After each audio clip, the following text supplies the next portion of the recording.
নমস্কার বন্ধুরা, আজকের রেসিপি আমার চিকেন স্টু। এই গরম গরম চিকেন স্টু খেতেও ভালো এবং স্বাস্থ্যকর।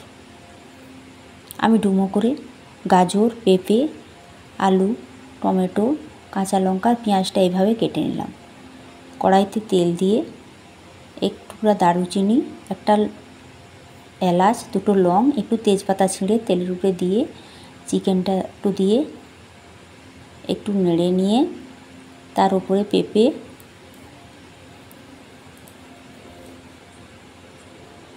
গাজর, আলু, টমেটো সব দিয়ে আরও ভালো করে একটু নেড়ে নিলাম।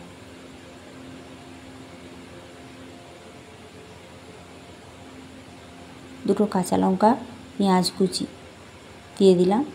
1 চামচ হলুদ, 1 চামচ জিরের গুঁড়ো, হাফ চামচ ধনের গুঁড়ো, 1 চামচ নুন দিয়ে আরও ভালো করে এটাকে নেড়ে নিলাম।